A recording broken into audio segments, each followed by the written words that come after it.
Hi guys, PMQs this Wednesday wasn't very interesting, but the SNP Leader Stephen Flynn managed to eke out two insults, one more blatant than the other, at Rishi Sunak's expense. Now Flynn was raising the important issue of how households are struggling during the cost of living crisis, while the Bank of England contemplates raising interest rates once again in an attempt to bring down inflation.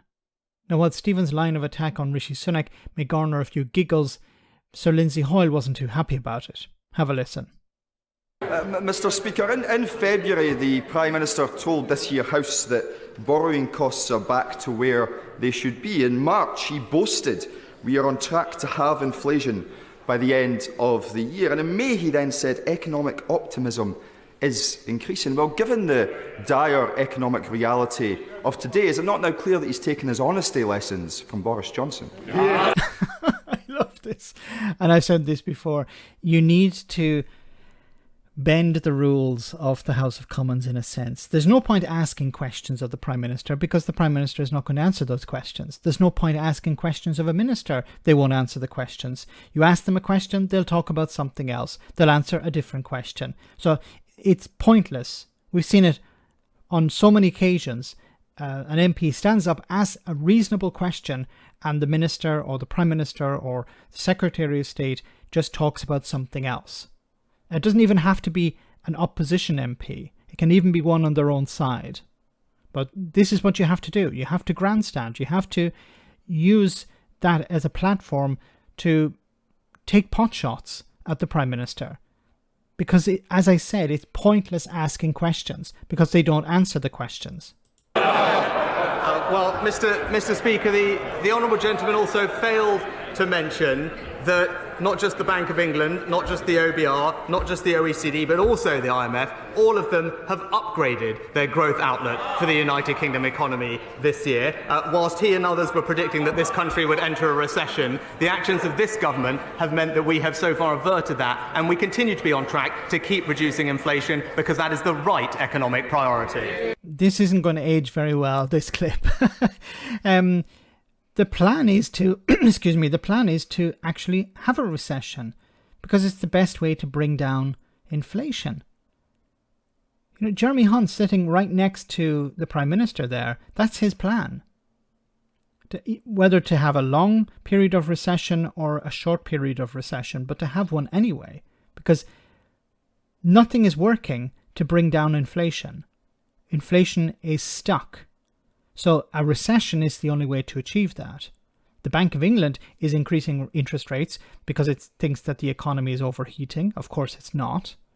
And when Rishi Sunak talks here about, well, you know, we have growth.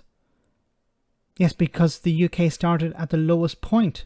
It hasn't fully recovered from before the pandemic to pre-pandemic levels, I should say.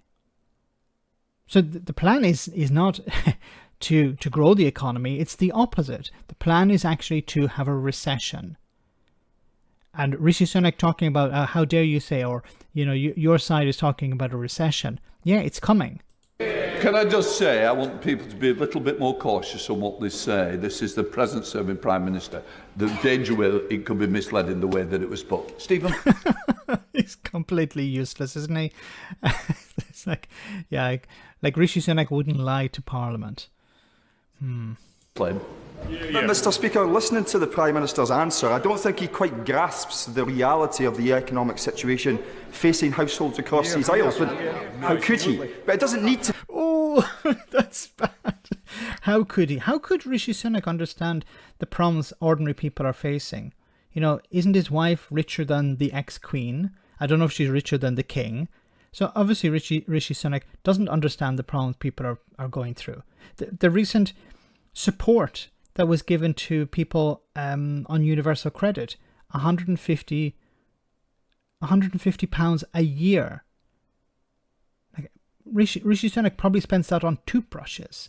You probably buy a toothbrush that costs 150 quid. You know, this is how different he is. And it's not just a case of, well, he has money so that he doesn't understand. There are lots of people who have money and they do understand what ordinary people are going through. But Rishi Sunak doesn't understand these things. His Chancellor doesn't understand these things. 150 quid per year for people on benefits. People who are struggling at the moment. 150 quid. Completely wiped out by inflation and other rising costs. To be like this. It didn't need to be like this. Because mortgage deals in Ireland, they're not sitting in excess of 6%, they're around about 4.5%. Inflation in the euro area, that's not sitting at 8.7%, it's sitting at closer to 6%. Britain is broke. Now, 7 years after their EU referendum, will he finally admit that it was Brexit that broke it? Mr. Speaker, again, I don't think the honourable gentleman was paying attention earlier. Interest rates in this country are at similar levels to they are in America, in Canada, in Australia and in New Zealand. But the issue is not interest rates, the issue is inflation. But the Bank of England sets the interest rate, not the Chancellor. Why is he talking about interest rates here? Like, the point is that interest rates are rising, yes. Why are they rising? It's an attempt to bring down inflation. The central bank, the Bank of England, can't bring down inflation. It's the government that have to do that. This is putting pressure on the government, and it seems towards the evening, on Wednesday evening, there's a bit of a tit for tat taking place between the Bank of England and the Tory party. Not so much the Treasury, but the Tory party. Saying it's the Bank of England's fault we're in this mess. Once again, always blaming someone else. So, as I said at the beginning, it's all a bit pointless asking these people questions. They don't answer them. They talk about something else. Let me know in the comment section, guys, what you think. As always, your comments are greatly appreciated. Thanks a lot.